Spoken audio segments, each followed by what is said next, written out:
There's a dangerous dish that can poison you when prepared incorrectly.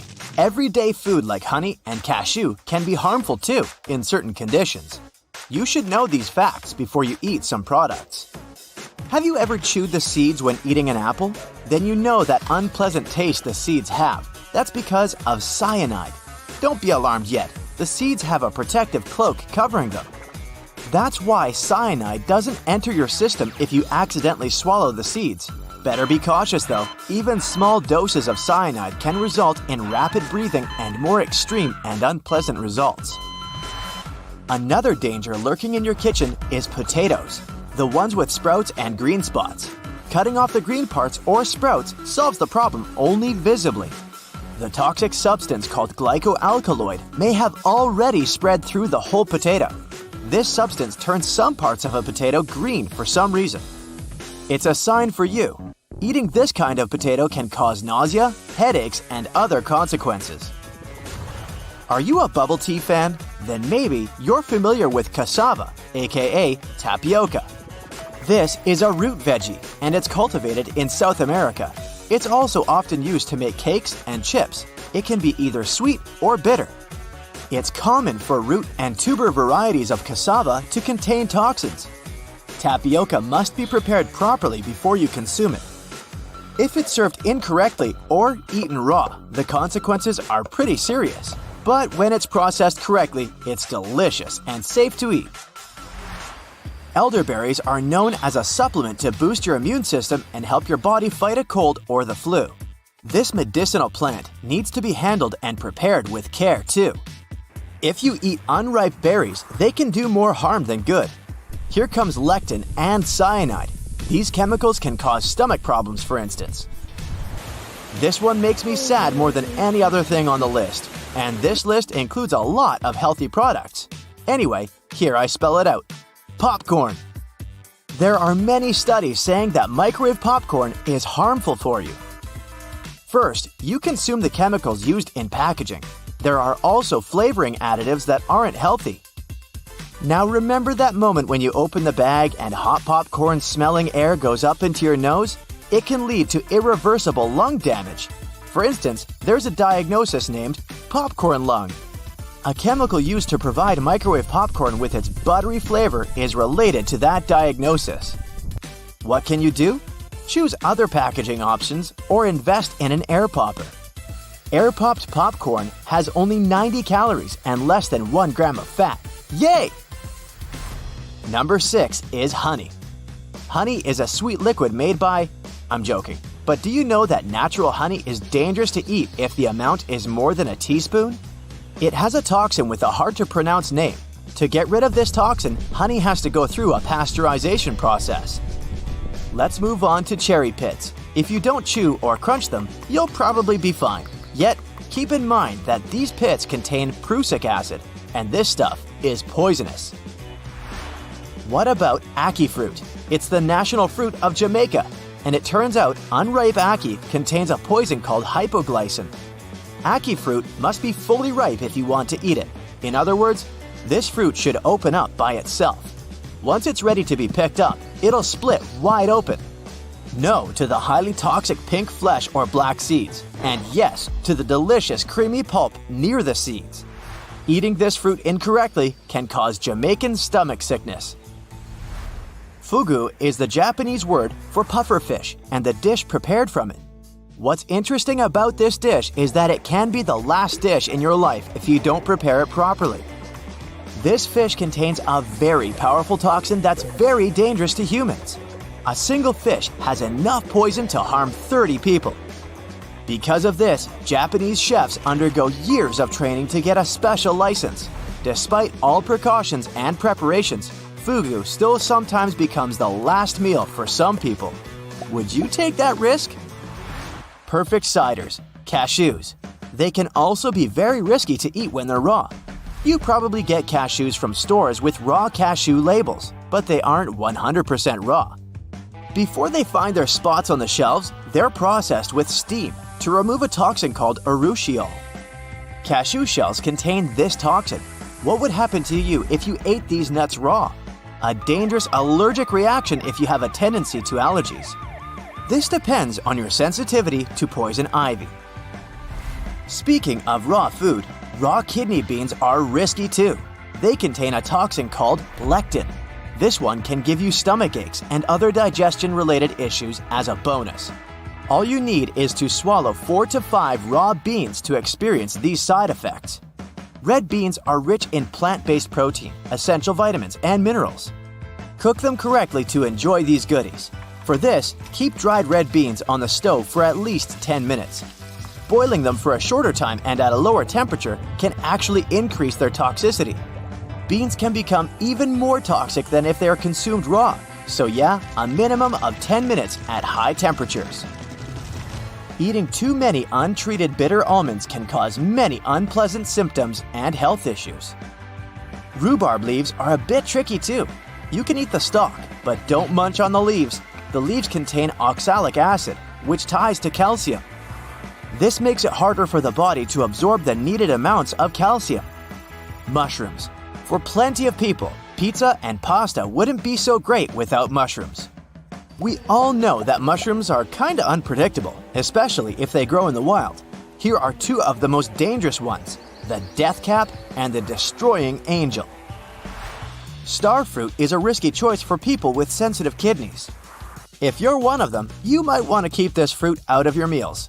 Regularly functioning kidneys can filter out the toxins starfruit contains. Otherwise, the toxin will hang around and cause some problems there. The next product on the list is nutmeg. If you find that nutty flavor super nice like me, hear me out before adding it everywhere. Small amounts of nutmeg are fine and healthy, but if you, let's say, eat spoonfuls of nutmeg, it can cause problems. Even with 2 teaspoons. Knock knock, you get poisoned.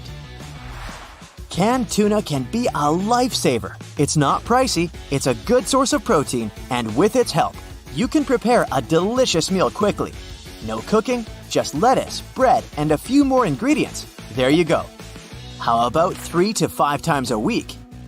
And you might experience a side effect called mercury poisoning. Now, this is related to how much and what type of food you consume.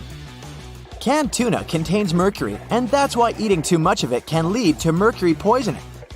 Medical advisors say that every kind of fish has some level of mercury. But that level differs from one species to another. For example, canned tuna has relatively high levels of mercury. Obviously, seafood is a great source of omega-3 and other things that are essential to our brain and good health. To stay safe, experts advise people to choose low-mercury seafood. Here's an interesting fact related to this. To get the most omega-3 fats from your canned tuna, choose water-packed fish instead of oil-packed. In oil-packed cans, the oil mixes with some of the tuna's natural fat. You open the can and drain the oil, and some of the fish's omega-3 fatty acids also get drained. But water and oil don't mix. Water-packed tuna won't lose its omega-3 fats. You can add some oil and dressing after you open the can. Have you ever seen a sea cucumber lying on a bed of sand and thought it looked like a blob? Well, these creatures may seem squishy and defenseless, but they actually have some fascinating strategies to keep themselves safe. Biologists uncovered chemical compounds with the help of which sea cucumbers protect themselves from predators and even from their own toxins. And guess what? These compounds might be useful for human health. When sea cucumbers feel threatened, they can expel thread-like parts of their bodies. These tubes immobilize predators in a sticky, toxic embrace. The toxicity comes from some chemical compounds commonly found in plants. Interestingly, these chemicals are much less common in animals, but sea cucumbers have evolved to use them to their advantage. The substances are also known for their antioxidant and anti-inflammatory properties. They're already used in a bunch of industries, like cosmetics. But using these chemicals as a defense creates a big problem for sea cucumbers. They need to avoid damaging themselves with their own toxins. It means their own cells can't contain cholesterol, the target that the toxins bind to and pierce. Instead, sea cucumbers have developed 2 kinds of cholesterol alternatives. It's a self-defense strategy, you see? If you can produce these toxic substances, you have to be able to not make yourself sick. Smart and cute as they are, now you know not to touch a sea cucumber should you ever stumble upon one at the beach. Speaking of things you should avoid at the beach, let's move on to the marbled cone snail, a creature so unique and dangerous that it'll make your head spin. This one is quite the world traveler. It can be found all the way from the southern tip of India to Okinawa, Japan, and southeast to New Caledonia and Samoa. That's quite an impressive range, and it's not just where it's found that's interesting, it's how it hunts. This snail may be small, but it's a fierce predator. It loves to chow down on other snails and sometimes even its own kind. When it's hungry, it'll stick out its long white tooth and shoot a poison-laden harpoon at its prey. And if that doesn't do the trick, it'll attack its prey multiple times over, just to be sure. Talk about determination, right? Once the harpoon hits its mark, the prey becomes immobilized and its muscles begin to relax irreversibly. And when the prey is helpless, the snail can begin to munch on it. Where can you find this fearsome creature, you might ask? Well, it's found in fairly shallow waters, typically on coral reef platforms or lagoon pinnacles, as well as in sand, under rocks, or among the seagrass. Watch your step the next time you're out for a swim, just saying. On the bright side, did you know that this snail's venom is being developed as a potential treatment for pain? Some of the chemicals found in this substance have been studied, and they're showing promise. Who knew that this unusual predator could have a softer side too? Next on your list of creatures to avoid should be a little fish called the stonefish. Now, you might think this sounds like a cute little pet rock, but let me tell you, it's not to be messed with. In fact, it's the most venomous fish in the entire ocean. These guys are masters of disguise, blending right in with their surroundings at rocky or muddy bottoms of marine habitats in the Indo-Pacific region. They're like the ninjas of the sea, waiting patiently for their prey to swim by before swiftly attacking and swallowing it whole. But here's the thing. You could easily swim right by a stonefish without even realizing it's there. Now, I know what you're thinking. I don't want to accidentally step on a stonefish. And trust me, you really don't. These guys have a lot of spines lining their backs, and they release venom when they're stepped on. Ouch! That venom can cause terrible pain, swelling, and damaged tissues. Not exactly a good day at the beach if you ask me. But don't worry, the stonefish isn't out to get you. It uses its spines defensively, not offensively. So, as long as you're not disturbing it or stepping on it, you should be fine. Just be careful where you step and maybe invest in some water shoes. And if you do happen to get stung, seek specialized attention immediately. It's best to always look where you walk, shuffle your feet along the bottom to avoid stepping directly on the fish, and wear water shoes when you're in an area that could be home to stonefish. Have you ever had the pleasure of meeting a lionfish up close? They're such beautiful creatures with all those colors and fins that look like wings and accessories. It's easy to be mesmerized by their elegance, but don't be fooled by their stunning appearance. They're not to be messed with. In fact, they're one of the most dangerous fish in the ocean. If you get stung, you'll experience a lot of pain, maybe even some allergic reactions. Lionfish inject venom through their needle-sharp dorsal and pelvic fins. They're not aggressive and won't sting you out of the blue, but they will act in self-defense if provoked or caught. It's not just their venom that makes them dangerous. They also have tiny teeth. But instead of using them to bite predators, they have something even more dangerous: their fins. The lionfish uses these spine-like fins to ward off predators. And unfortunately, that includes humans. So, while it might be tempting to swim up close to a fish and say hello, beware of its sharp spines. But here's the thing. Lionfish can be eaten. Some say they're actually quite delicious. And since they're a threat to reef ecosystems, human consumption is encouraged. Just make sure you remove the venomous spines first. If you're snorkeling or swimming near the corals in the Atlantic or Pacific Ocean, you might encounter these stunning fish. Keep a reasonable distance between you and the lionfish, and they won't feel threatened or startled enough to sting you in self-defense. Sea urchins might also cause some trouble if stumbled upon. Don't worry, they won't be jumping off the reef and flinging spines at you. They're not aggressive at all. These creatures are everywhere, from rocky shores to coral reefs, and are quite common in almost every body of salt water, including all of the world's oceans. So it's not surprising that sea urchin injuries are pretty common too. But hey, accidents happen, especially when we're distracted by a cute little turtle or too excited about exploring a new dive site. Now, let's talk about their defense mechanisms. These little guys have two ways of defending themselves: their spines and these tiny jaw-like structures that can inject a painful substance. Some species have long, sharp spines that can easily pierce even a thick wetsuit and lodge deep in your skin. Yikes! But don't worry, avoiding sea urchins is not rocket science. Just try to maintain a good awareness of your surroundings. Watch out for protruding spines in the sand and control your buoyancy. It'll help you stay at least a few feet away from corals, which may conceal urchins in their crevices. And if a shore entry has many urchins, pick a different dive site. No biggie.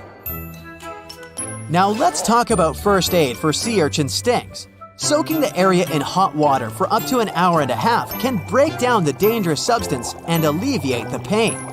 Carefully remove the spines with tweezers and shave the area to remove those pesky spikes. Then wash the injured area with soap and rinse with fresh water. Apply topical creams if you have any in your beach bag too.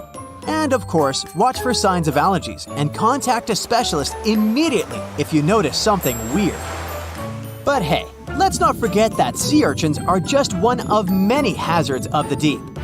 There are bearded fireworms, pufferfish, and fire coral too. So let's not be too hard on our little urchin friends. After all, compared to some of these other creatures, they're pretty tame. It can be hard to tell if an egg is still good to go, especially if the expiry date on the carton has faded away. If you want to boil an egg that has spent a while in your fridge, make sure it doesn't float. Fresh or relatively fresh eggs tend to drown. In case you're up for a scramble, things get much easier. One sniff is enough to realize if the egg is off. Do not throw away cracked tomatoes in disgust. First, inspect them a little bit more. Sure thing, large cracks can be somewhat dangerous since they attract flies, and yeah, mold, fungi, and bacteria can develop inside too. But relatively small ones won't harm you. If you want to play it safe, just cut around those cracks and use the good parts for whatever you want, except for canning. Otherwise, your pickled tomatoes will blow up. There's nothing bad about apples, bananas, and potatoes going a bit brownish. Thing is, it's a completely natural process. When these guys are exposed to air, their insides kinda oxidize, resulting in a brown color. There's a tip on how to prevent it. You can sprinkle lemon juice all over your apple, for example. Storing it in the fridge helps too. Picture this. You're walking home from a supermarket, your shopping bag fails you, and your groceries end up on the sidewalk. Sometime later, you realize your veggies are bruised. Trust me, it's not a big deal. Yeah, their cell structure is damaged, but it doesn't make them inedible. However, it's better to remove the bruised part of your veggies because they are open to microbes. The watermelon looks as if it just got a tattoo. The ornament is cool, but watermelons don't go to tattoo artists, and the only thing the retailers can draw is a price tag. This mosaic means that the watermelon is sorta sick. Officially, it's called watermelon mosaic virus and can be found on squash and some other veggies too. Good news, it's still safe to eat, unless you're from the cucurbit family, meaning it poses a danger to you only if you're a pumpkin or something. Okay, this one may sound a bit crazy, but sour pasteurized milk isn't likely to make you feel bad. You won't probably like its smell, and if it doesn't pass the sniff test, you can use it for homemade cheese or pancakes. Anyway, trust your guts. If you don't feel it's good to go, throw it away. You don't want to mess with dairy products. As for vegetable milk, some people believe that if it gets layered, it's off. Well, it's not quite so. Try shaking it well, give it a sniff test, and probably it's still good to go. Green may be the synonym for fresh, but remember, it can also be the synonym for toxic. The green parts of potatoes, their sprouts, and their eyes have natural toxins. No matter how long you fry them, those toxins still remain even in the cooked green potatoes. There are two potato red flags: green color and bitter taste. Spotted any of those? Discard the villain. Fresh sprouts don't mean the veggies are flourishing. They mean your veggies have gone too far. You know what it means? Right, toss them. Good news, y'all pasta lovers. Dry pasta won't expire. Ever. Or almost. Like honey, it's officially the eternally lasting product, but pasta beats food longevity records too. Still, air and humidity aren't dry pasta's best friends. So it's advised to store unopened boxes of pasta for about 2 years, while the opened ones can last for up to a year. You're enjoying your Caribbean vacation. Nature is idyllic. Look at that tree with some yummy fruit on it. Wanna grab? Nah, not so fast. It even has a warning sign: Manchineel trees, poisonous. And yep, the inscription is translated into Spanish and German to make sure as many people as possible stay away from here. Those fruits look like harmless apples, but you don't want to munch on them unless you haven't done everything you ever wanted in this life. You don't want to touch it either. And stay away from the tree. Right, pretty much any part of this notorious tree can seriously mess with you. One more problem. It's not that easy to get rid of the tree. Once someone cuts it, it replies with milky ooze, squirting right at whoever wants to banish the tree. The result is unpromising: blisters and burns. If the sap gets into your eyes, you'll get temporary blindness as a bonus. Good news, there's still a way to tame those trees. To do that, people first need to burn the tree at the base, preferably standing far away. Then the fallen tree is left to sunbathe for some time, and after it's dried, it's safe to cut. There's even unique and unexpectedly safe furniture made from Manchineel trees. This is a football, and this is a football fruit. The first one can harm you if it hits you right in the head, but the second one is a bit more dangerous, even though it seems harmless. Football fruit is another example that a chef should know exactly what and how to cook. The large seeds of this fruit are pure poison. But still, people learned how to use even poisonous parts for medicinal and even cooking purposes. For example, football fruit can be effective against parasites and for storing fish in the Philippines. Guacamole tastes best with ripe, creamy avocados, but there are sometimes brown and black streaks or dots in the flesh. Don't worry, such avocados are still edible, but the taste won't be that mild. But if you want to make an avocado shrimp salad, you better watch out for the brown lines down the shrimp's back. This line is the shrimp's digestive line, and cooking actually helps get rid of all the bacteria. But you don't want to eat that, huh? Right, and what about white, holy stuff in your mango? It's not the pit, but it sort of looks like one. In reality, this is just the starchy mango tissue, which means it's safe to eat, at least around the holy stuff. You cut your peach in halves, but the pit looks off. The area around is bumpy and weird, and the pit itself has split open. This one is fun. The split probably appeared when the peach was still on the tree. And that weird stuff is just the sign that the peach has tried to repair the damage. One more about peaches. The black spots on the skin, eat or toss. Eat, but don't forget to peel it before. If the flesh below looks good, munch on it, but trust your gut, and probably your nose, and your tongue. If the taste is regular, there's no need to worry. This one is frequent. Apple scab. This one is totally safe, despite it being a fungus. The exterior may not look appetizing, but who cares?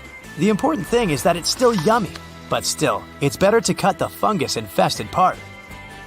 And what if the strawberries in your fridge look wet and seem to be coated in juice? Well, this one is a sure sign you gotta leave them alone. They're just too old to be eaten, and they're quite vulnerable to germs. Plus, these berries won't taste the same way they did when they were young and beautiful. Fancy some salmon? Sure, if you like it oven-baked or grilled, you may notice some weird white ooze once it's cooked. Do you know what it means? It means you gotta grab the cutlery and enjoy your dinner.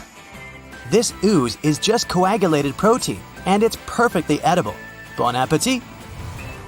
Remember, we don't want to eat sprouted potatoes, right? But sprouted sweet potato is still good to go, and the taste doesn't differ much from non-sprouted sweet potato. Actually, even the sprouts themselves are edible. But let's play it safe at least and toss them. This spiky tree knows how to shoot, so you better stay away from it. It's called a sandbox tree, and you can find it in Amazonia. Initially, its seeds are formed in the shape of a small pumpkin. As time goes by, they harden and mature. But here comes the fun part. Just as they reach peak maturity, the seeds pop and shoot out at a speed of 150 miles per hour. They can even reach distances of 60 feet. That's what makes it so risky to be in their way during the blast process. Not to mention the seeds are poisonous too. Sure, some trees don't grow completely upright, but a tree that's altogether bent, with its branches even touching the ground, is a sight not to be missed. Such a tree, called the El Árbol de la Sabina, grows in Spain. Its shape depends on the wind, as the tree bends in its direction. As a result, not only does it often have a weird shape, but it can also change it completely during different times of the year. This flexible tree can reach more than 26 feet in height and tends to grow in the most improbable of locations, like on rocks. Now, how about a tree that's as old as dinosaurs? Discovered in 1994, the Wollemi pine tree species can be seen in the Blue Mountains of Sydney, Australia. It dates back to over 200 million years, so it's easy to believe dinosaurs might have even roamed around it. Since these trees are endangered and only 100 exhibits exist to this day in the wild, the scientists don't feel like disclosing their location. They want to make sure the trees are well preserved. Also, they're important for science, as studying them may help us uncover new information on the Earth's past. The bark of the tree can teach us many different things, like different temperature periods or exposure to various chemicals. The tree of life gets its name because it's able to withstand difficult conditions and actually thrive. Located in the desert outskirts of Bahrain, the Prosopis cineraria has a very deep root system, which allows it to survive in the scorching heat. The scientists still can't find out how it manages to get sufficient water. It's so special that it gathers over 50,000 tourists each year. La India Dormida in Panama is a mountainous area that's shaped like the body of a sleeping girl. It's part of a bigger, mysterious region called La Val de Anton, one of the largest inhabited dormant volcanoes in the world. And it has some pretty weird trees too, square ones. Even the rings of these trees, meaning the interior of their trunks, are the same shape, with sharp edges, sometimes even at a perfect 90-degree angle. Researchers have tried to piece together why these trees grow in this particular shape. They even tried taking samples of some of the trees and planting them elsewhere, to see if they retain that shape. It wasn't the case, so it's clear that the odd shape of the trees has something to do with the valley itself. Some people believe that a local farmer might have originally planted the trees in boxes, forcing the trees to grow like that, to reduce lumber waste, since round trees often end up being cut in sharp angled pieces. One of the oldest and biggest trees in the world is found in the Sequoia National Park of the United States. It's called General Sherman and stretches at 275 feet. It's almost as big as the Statue of Liberty. Its circumference is equally as impressive, as near the ground it is around 102 feet around. As for its age, we can only guess it to be between 2,300 and 2,700 years. That's an old tree! There are a lot of beautiful species of trees out there, but none as striking as the rainbow eucalyptus found in the Philippines. It almost looks hand-painted because of its multicolored layers of bark. This tree also shades its layers irregularly, which means it shows a lot of colors at once, from green to blue, then purple to orange, and then finally reaching brown. It's not used for decorating purposes, but rather for paper manufacturing. Located in Namibia is a tree that's also weird in shape and pretty dangerous, the bottle tree. Okay, in terms of shape, it's pretty self-explanatory, with a round trunk that narrows down toward the top. But the milky sap harvested from the tree is extremely poisonous. Legend has it that local hunters used to dip their arrows in it for added efficiency. It does look really beautiful during bloom season, with flowers that grow in pink and white with a red center. Now, to see a crooked tree every now and then isn't so special. But to see a whole forest of them, you'd have to travel to the Polish town of Gryfino.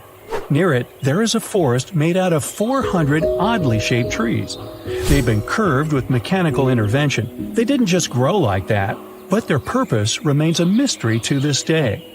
Some have said it's because the wood from the trees was intended for furniture, or even for the construction of boats. But either way, the forest was eventually abandoned. A silk cotton tree has taken over the ancient Ta Prohm temples of Cambodia, creating a spectacular view. The massive branches of the silk cotton trees were free to grow over the structures for ages, going back as far as the 12th century. The temples have been restored and are accessible to tourists. The dragon's blood tree grows in the Canary Islands of northwest Africa.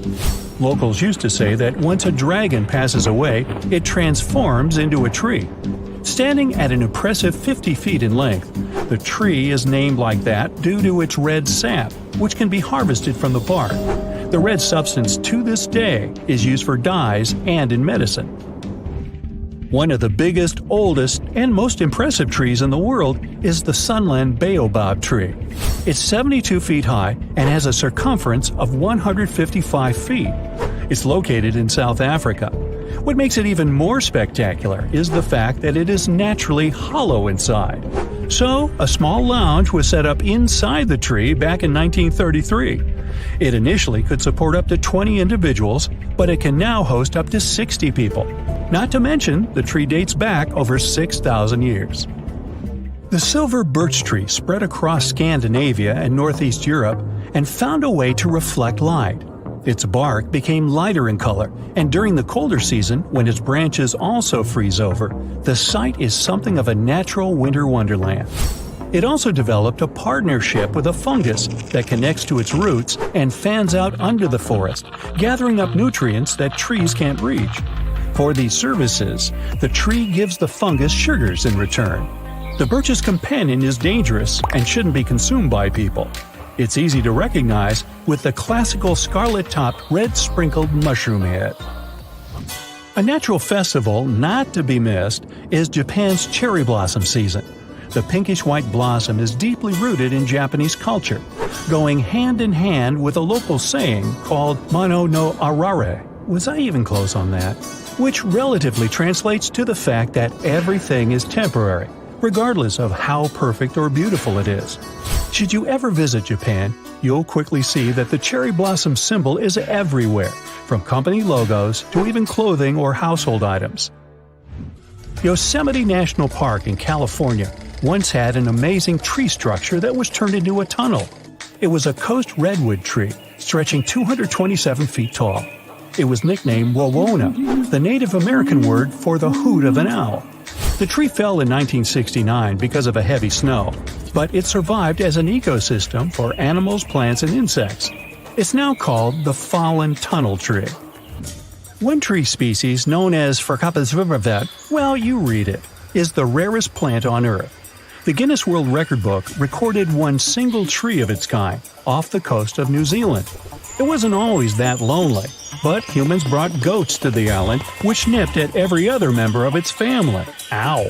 Luckily, scientists are looking at ways to plant new specimens. The moon, our little companion, our only friend in the big, dark, cold space. It's not surprising that any events related to it, like solar or lunar eclipses, excites us. But how about the black moon, the blue moon, a supermoon?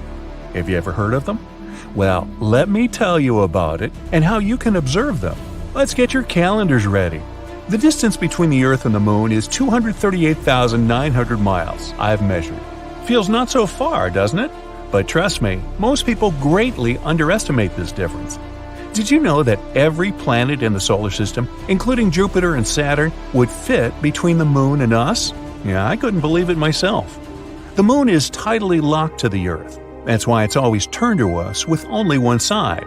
There are a few phases in a lunar cycle. The new moon is the first phase.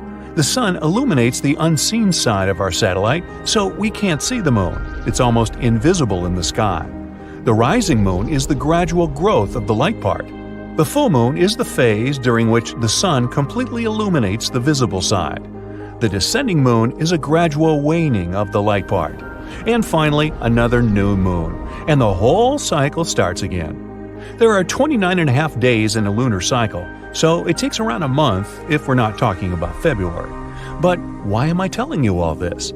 So you can better understand Black Moon, a rare astronomical event that happens once every 29 months or 2.5 years. This term doesn't exist in astronomy, as it was made up by astrologers. It's unofficial and has several meanings. Black Moon may mean the second new moon in a month.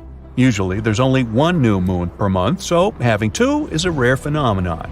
It's caused by a slight discrepancy between the lunar cycle and the Earth's annual one, something like leap years. Black Moon can also mean something else. For example, usually there are only 3 new moons per one season. Basically, one new moon every 30 days. However, if there are 4, the Black Moon means the third one. There are also some less popular meanings. For example, that's what people call February without a new or full moon. This happens about once every 19 years. But what's so special about it? The satellite is wholly hidden in the sky during a regular new moon. But during a black moon, you'll be able to see its dark silhouette. You'll have to choose a good place without city lights. If you live in a big city, you'll hardly be able to see it without a telescope. Also, since the sky turns black during this phenomenon, you'll be able to see different constellations that were hidden before, as well as Jupiter and Venus. The last time this happened was on April 30th, 2022. You could observe it in most parts of the United States, except for areas in the Pacific, Alaska, or Hawaiian time. Aloha! Yeah, unfortunately, if this is the first time you hear about the Black Moon, you've already missed it. Now you'll have to wait another 2.5 years. The next Black Moon will happen in September 2024 by standard definition and May 19, 2023 by seasonal definition. But hey, don't worry. You can always see another astronomical event once upon a blue moon. Now, I'm not mocking you, I'm being serious. You can still see the blue moon. Well, not literally, of course. The moon won't turn blue. That's just what astrologers call the second full moon in a month. The black and blue moons are similar by definition, but they're actually the opposites. If the black moon is a rare second new moon in a month, the blue moon is a rare second full moon. They also both happen every 29 months. Not so rare, right? Kind of ironic that this event was called the blue moon. Folklorist Philip Hitchcock assumed that the calendrical meaning of the term blue moon was first invented by the Maine Farmer's Almanac in 1937. Now, another interesting astronomical event is called the supermoon. Stock up on telescopes and look for some hills, because you'll see an exceptionally bright and large moon, like the one we only see in movies. What exactly does a supermoon mean? You see, the moon doesn't revolve around the Earth in a circular orbit. Its orbit is elliptical, and the place where it's closest to the Earth is called perigee. A supermoon is a phenomenon that occurs when the full moon coincides with the perigee. Because of this, it seems to us especially large and bright. It looks 14% larger in diameter and 30% brighter than usual. By the way, this phenomenon is often confused with the so-called moon illusion. During the moon illusion, the moon is low above the horizon and visually appears larger in size. Of the 12 or 13 full moons in a year, 3 or 4 are supermoons, but most of them are not very significant. You probably won't see a difference at all. The most interesting ones are the rare large supermoons. During them, the moon actually becomes big. The last major supermoon occurred in 2016. Unfortunately, large-scale supermoons are rare and occur about once every 18 years. The next one will happen only in 2034, but we can observe smaller supermoons quite often. In 2022, they'll take place on June 14th and July 16th. There is also an opposite phenomenon called the micromoon. You've probably already guessed what that means. It happens when the full moon is at its farthest point from the Earth. This point is called apogee. The next micromoon in 2022 will take place on June 29th. In 2023, we'll be able to observe it on January 7th, February 5th, and August 16th. Of course, you don't have to follow each of these events. Most people are more interested in lunar and solar eclipses. By the way, are you one of the people who confuses these two events with each other? Test yourself. Pause this video, describe what these two eclipses mean. Let's compare your answer with the correct definition. Are you back? Okay. So, a solar eclipse is a phenomenon where the moon entirely or partially covers the sun. A solar eclipse is possible only during the new moon when the moon itself is not visible. Many people believe that this event is incredibly rare, but this is not quite true. A lunar eclipse is a phenomenon in which the moon is entirely or partially in the shadow cast by the Earth. The lunar eclipse can only happen during the full moon when the proximity of the moon is on the node of its orbit. If you guess right, well done. If not, hey, don't worry. Many people confuse them. In 2022, a partial solar eclipse will occur on October 25th. It'll be visible in Europe, South and West Asia, North and East Africa, and the Atlantic. As I mentioned, a total solar eclipse is not as rare as many people think, but the problem is that it's not always visible from any part of the planet. So, if you want to see this event, be sure to look for their calendar and see from which parts of the Earth you'll be able to see it. And don't forget the special glasses. Lunar eclipses occur much more often, though. Partial lunar eclipses happen almost every month. But the total lunar eclipse in 2022 will take place on the night of November 7th to 8th. You'll be able to see it in almost all parts of the world except Africa. I hear that the zebras are not happy about this. The moon is a genuinely fascinating satellite. You think whatever, it's just a small rock ball. But in reality, there are so many interesting things connected to it. What rare lunar events have you seen or want to see in your life? Have you observed any rare and interesting astronomical events? Be sure to share in the comments. Well, it's a nice Sunday afternoon and you're shopping at your regular grocery store when you stumble upon a bloated package in the fresh produce aisle. You check the product information. It seems well within its expiration date. Then why the unusual shape, you may wonder? The answer is not always straightforward. For some types of fresh products, such as meat, fish, or seafood, sometimes even salads and cheese, scientists came up with something called MAP, or Modified Atmosphere Packaging, to ensure that these types of products with a relatively short shelf life stay fresh for as long as possible. A combination of gases is introduced in the packaging. It happens even before the product reaches your local grocery store. A French professor at the Montpellier School of Pharmacy stumbled upon this method after he noticed that fruits tend to stay fresh for longer periods of time in low-oxygen storage conditions. The types of gases in MAP's packaging can vary from product to product, but the main idea is to replace or reduce the content of oxygen. It's generally replaced with either nitrogen or carbon dioxide. Keep in mind that just because a bloated bag of salad is within its expiration date, it doesn't mean it's always safe to eat. The gases inside the bag may very well be there for their own purpose, but they can also be a sign that the product is spoiled. That's why the best course of action when shopping would be to check if the product is not expired. If it's still within the date, check for any unusual odors or damage to the packaging. If something seems off, it's best not to risk it.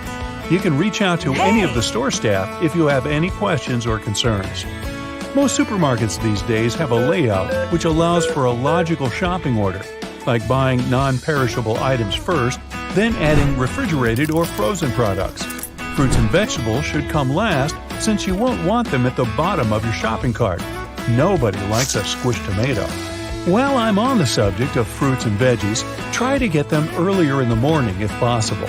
Veggies that have been sitting out all day may lose some of their shape and texture, while others may be a bit wilted away. Quick tip on waste management: never buy more produce than you intend to use in a week.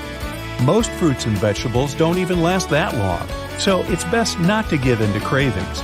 Shopping on a full stomach might help with that as well, just as much as going shopping with a pre-made list of things you need to buy.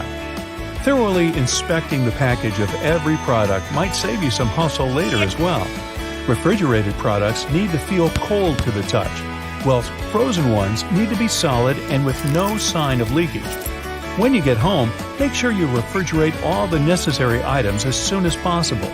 Generally, they shouldn't be out of the refrigerator for more than 2 hours. Otherwise, their quality won't stay the same.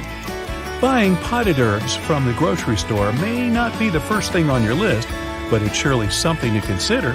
Not only are they available for a fraction of the cost, but they're also easy to grow and take care of. Just picture a nice herb garden right there on your balcony or even in the kitchen. Wouldn't that be nice? You'll always have fresh basil to top a mouth-watering pasta dish. Since you're still at the grocery store, pick up some coffee filters while you're at it. You may not have a machine at home that actually uses filters, but there are a lot more things you can use them for around the house. They can be used for straining liquids, safely stacking delicate china in your cupboards, or even polishing windows, or shoes for that matter.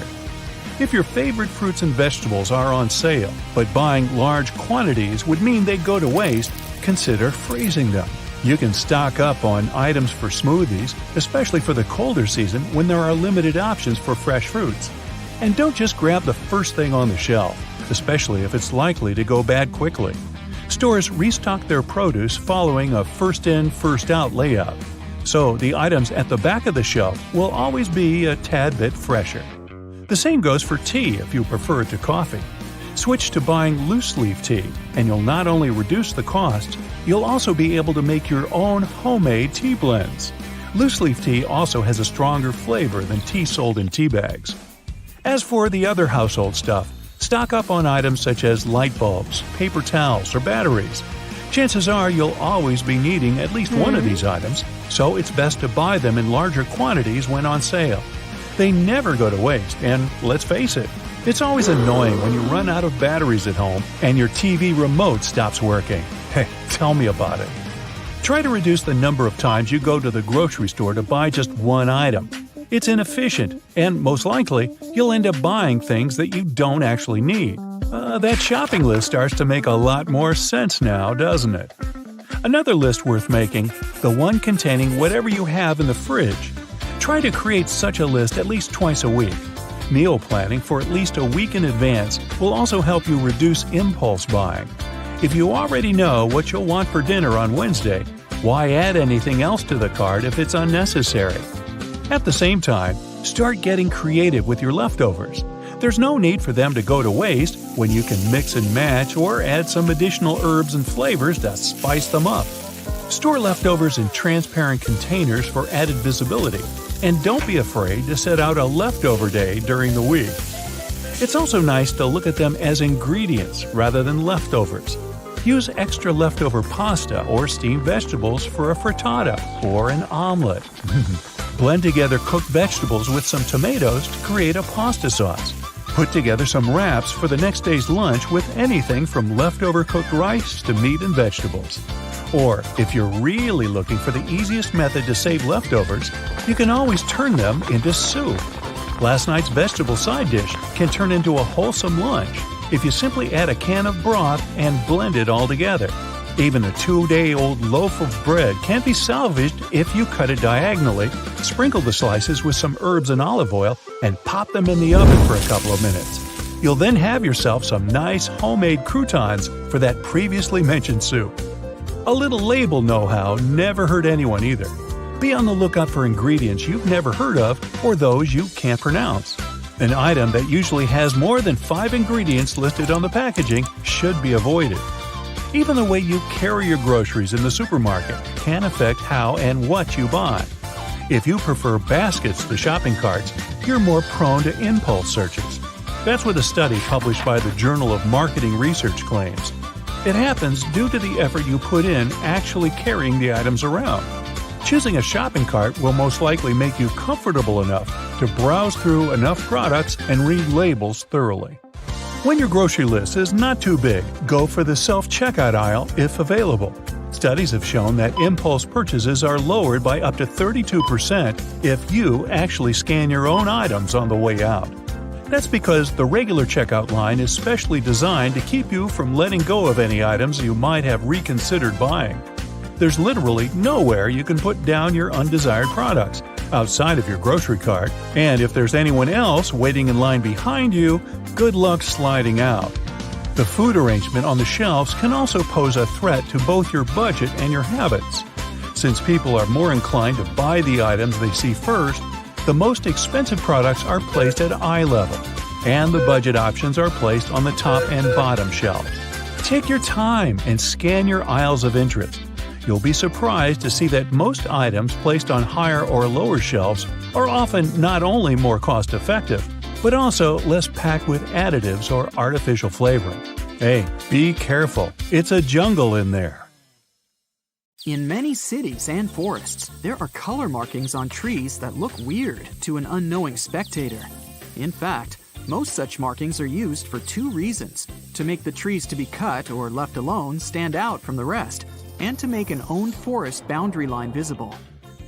There are no specific rules for the color or shape of markings, but the most universal ones for cutting are blue lines, and the markings for preserving trees are usually orange or yellow. Trees within city limits are usually marked for cutting with red, orange, or yellow lines or dots. If you see such a marking on a tree and you have a car parked nearby, best move it somewhere farther away so that the tree doesn't fall on it when it's cut down. Trees in a forest can be marked for preserving because they have good cavities for wildlife to make homes in, or there are nests on their branches. It's a frequent practice to leave the surrounding trees intact too, so that the birds and animals in that particular tree are not disturbed. Large and healthy seed and nut-bearing trees are also marked for preserving because many animals and birds feed on their seeds and nuts. Unhealthy trees can be preserved too, surprisingly, if woodpeckers seem to like them. It means there are many bugs inside those trees that the birds use as food. Color markings on trees in a forest might also mean someone owns the forest up to a certain boundary and decided to show it. These markings can be made in any color and shape, but they always have two specific features you can't miss. One is that the markings go in a more or less straight line, which is logical because it's a boundary of a territory. And the second feature is that, according to the marking rules, the markings always have to be close to each other, so that the next one is clearly visible from the one you're looking at in both directions. Some believe that yellow markings are left on female ginkgo trees growing around cities of the US, but there's no hard evidence of that. Still, you can find a detailed map of such trees in New York or Washington, D.C., for example. Female ginkgos do deserve a map of their own, since they bear fruit that smell really, really awful. If you ever had a piece of butter gone rancid in your kitchen, you probably know that odor. The trees were brought to the U.S. in the 18th through 19th centuries, when a drive for experimentation and all things exotic was going strong. And since ginkgos are very sturdy trees and can withstand harsh conditions, they grew popular in the country. Many cities planted them for green decoration purposes, but unfortunately, lots of them turned out to be females. To avoid the trees bringing their unpleasant smell into the cities, they've been sprayed with a special solution that prevents them from fruiting. The solution is safe for both people and animals, so there's no need to worry about being in the vicinity while maintenance workers spray the trees. Color markings can be seen in the streets too, not only on trees. If you walk around the town and see a red line on the pavement, for example, it means there's a power line or cable beneath you. These lines are marked red to stand out the most, because if they're damaged while digging, it can lead to a lot of trouble, maybe even more than with gas pipes. Orange lines mean essentially the same, only those signify there's a telecommunication or signal line or cable. These things don't carry power, so disrupting them is not as bad as damaging power cables, but it would still cause a lot of inconvenience to people around the block. For example, breaking a fiber optic cable might shut down the internet in a large area until the damage is repaired. A yellow line means there's natural gas, oil, steam, petroleum, or some other conduit of flammable material underneath. Lines are usually drawn in such a way as to show the direction the pipe is laid down below, and the line itself is in its center. Yellow is as much a color of warning as red, which makes perfect sense. A broken gas pipe and a spark are a recipe for a huge disaster. Green lines signify there's a sewer or storm drain underground. Breaking a sewer facility can cost an excavation worker their entire career, and for a good reason. Imagine what kind of a mess it would result in. And apart from the sewer contents breaking free and creating chaos on the surface, damaging the pipeworks will almost certainly result in huge costs of repairs and lots of inconvenience for hundreds of people living close by. Since water is blue, it makes sense for city markings signifying a source of drinking water to be blue too. Damaging such a source is not as bad as breaking a petroleum pipe or a power cable, but it still is a cause of trouble for people around. In big cities, though, it's more of a nuisance than something serious, because potable water is normally easily accessible. Breaking a water pipe or main brings more problems to the excavating or construction project itself. The water will flood the surroundings, making it a mess to deal with as quickly as possible. Purple markings also mean water, but not of a drinking kind.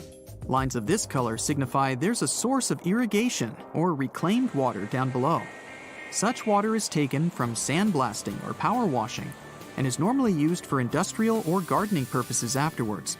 It's not meant for drinking, but the results of breaking through a pipe carrying this water are pretty much the same as with potable water. The mess will be more than real.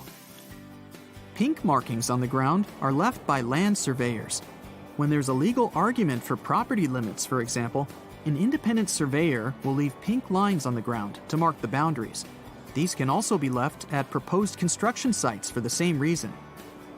White lines, dots, and crosses mark out the territory for proposed excavation routes or limits. It means there will soon be digging done within those premises. White markings usually indicate the exact place the excavation should be done at. They're the first step before any actual work can be performed. Later, city maintenance workers will find out if there are any facilities beneath that spot that should be avoided. If there are none, or if there's no conflict between the digging and the underground facilities, more about that later, the excavation can begin. City markings can also be drawn not as lines, but as other shapes. For instance, you might see an H shape on the ground. The two parallel lines signify the edges of the pipe or cable below, while the center line connecting them is there to make it easier to measure the width. There might also be the name of the company that laid down the pipe or cable next to the H shape. A diamond shape is another frequent marking on the ground. It might or might not have two parallel lines marking the edges of the conduit below, while the diamond shape itself means the approximate size of the thing beneath your feet. Some markings look more like graffiti, with lots of cryptic symbols and letters, but these are usually abbreviations and signs for the city maintenance or construction workers. For example, you might see a white cross or square drawn on the ground to mark a proposed excavation site. The workers will often write a "No" followed by an abbreviated name of the facility below. You might think it means no excavation should be done here, but it's the exact opposite. No means no conflict between the power lines, pipes, or whatever other facility is buried underneath and the proposed excavation plan. The abbreviations are also written in the color of the facility they designate. For instance, if there's no G written in yellow paint in a white square, it means the site can be excavated without fearing that a gas pipe below, hence the G, will be disturbed.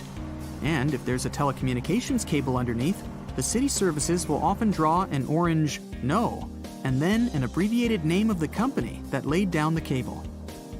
Another way to say the same thing is to draw an abbreviated facility type and cross it out.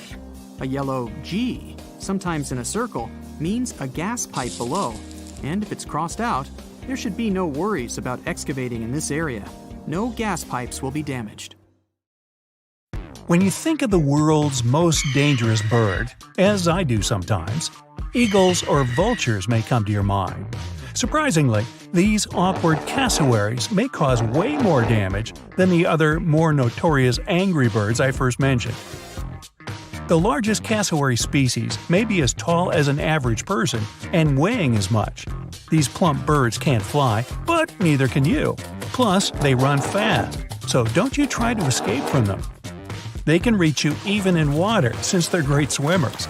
They can run as fast as 30 miles per hour, so you might need a getaway car if there's a cassowary who's mad at you.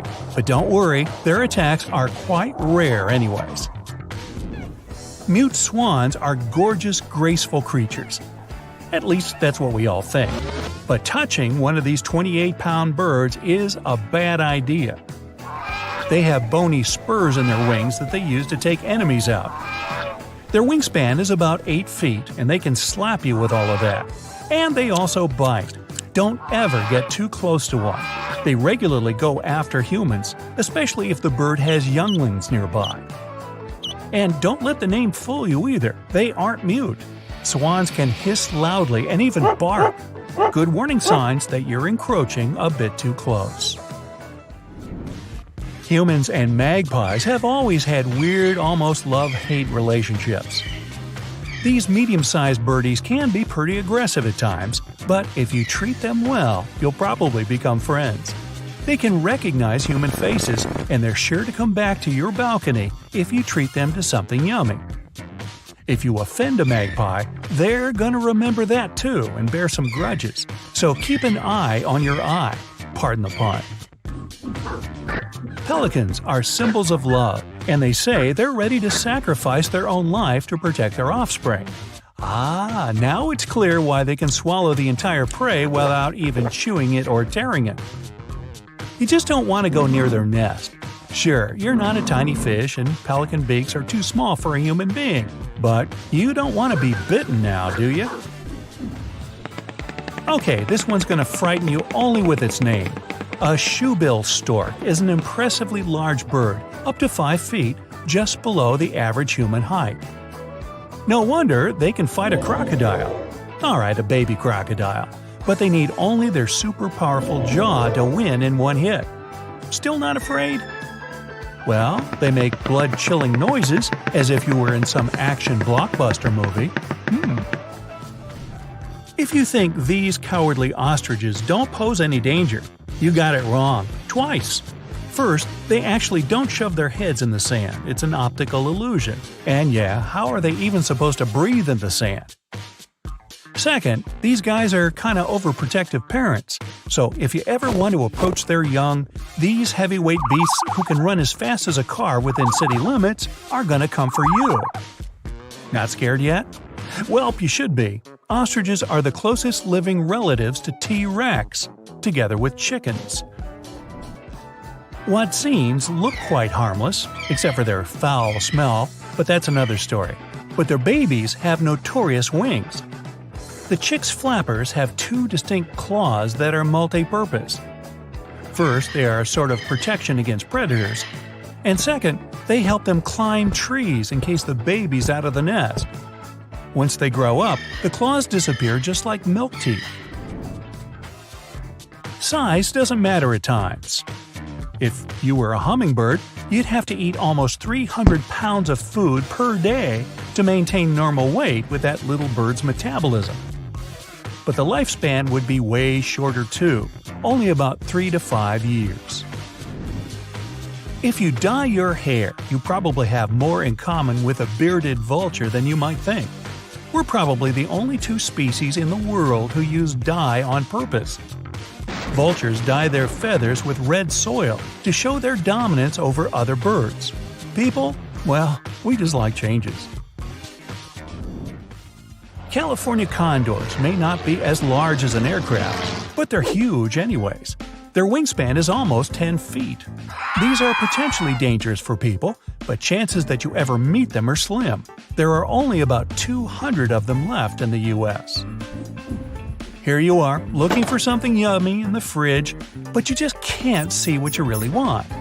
If you were a Bashan thrust, you'd break wind at the fridge.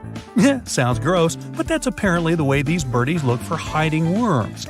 They give them a gas attack, so the worms get shocked and yippee! They are now an easy target for a Bashan thrush. Hold your nose and bon appetit! Okay, enough of those funky stories. Let's look at the skies. You wouldn't expect a poisonous bird on this list, but alas, I present to you the hooded pitahui. Scientists found out they were poisonous when they kept experiencing numbness and a burning sensation after handling these birds. There are lots of toxins in their feathers, especially on the underside. The birds don't produce toxins themselves. They probably get them from the beetles they eat. Or how about the spur-winged goose? These guys are notorious for being toxic too, and the toxicity comes from munching on blister beetles. Blech. It's safe to touch them, but eating one can lead to irreversible consequences. Wink wink. The toxin remains even after cooking. Another bird you don't want to eat is a common quail. Don't mix it up with a Japanese quail, which is usually kept as poultry. Common quails can be really poisonous, leading to even such dreadful consequences as kidney failure. It all depends on the certain plants this bird eats. Good news, it's only poisonous during the migration period, but it's yummy and safe outside the migration. If you're not quite sure, it's better to avoid this one on your plate unless you want some muscle soreness. If you spot a cute, fluffy, snowy owl, you better close your eyes and run. They might look innocent, but in fact they have razor-sharp talons which they know perfectly how to use. They point them at the most vulnerable parts, like head, eyes, you got it. Do not mess with a snowy owl. One more species you don't want to contact is the little shrike thrush. Say that a few times fast. Shrike thrush. Just look at this tiny birdie and its innocent eyes, and don't let them fool you. Remember the way they look and never touch them. They're as poisonous as notorious Central and South American dart frogs. Blue-capped Ifrita may be tiny, but it has a toxic mechanism that makes this small birdie invincible. They eat only certain types of beetles that provide this bird with special toxins. Even if you touch it, you'll probably get numb as a result of intoxication. It's inedible since the toxins don't disappear even when it's cooked. Golden eagles are the power lifters in the birds' world. They can carry weights up to 4 pounds. They pick up tortoises and other prey easily. These mighty birds are strong enough to steal a toddler, but they actually never do that. Moreover, in Mongolia, people even use these eagles to hunt wolves. Canada geese have been living close to humans for years, but they're still wary of us getting near their homes, especially in the spring mating season. At this time, the geese can chase and bite people they consider a threat to their eggs, mates, or babies. If you want to avoid being attacked by these seriously angry birds, the best thing you can do is just slowly back away. Romantic seagulls in the sky don't seem to cause many problems. The worst thing they can do is leave you some unwanted droppings. Well, this impression is pretty misleading because these birds are very aggressive. Like all of their kind, they don't attack because they feel like doing so. So the rule is quite simple. Just don't touch those birds and stay away from their nests. Oh, and when the time machine is finally invented, be especially careful with the birds from the past. Velociraptors are long past existing, just like the rest of the dinosaurs. They had talons and feathers, so these guys were actual birds and not scaly lizards. By the way, these are the stiletto-sharp talons you should be afraid of. These could cut anything. Beware if you go into the future too, you never know what's waiting for you over there. That's it for today. So hey, if you pacified your curiosity, then give the video a like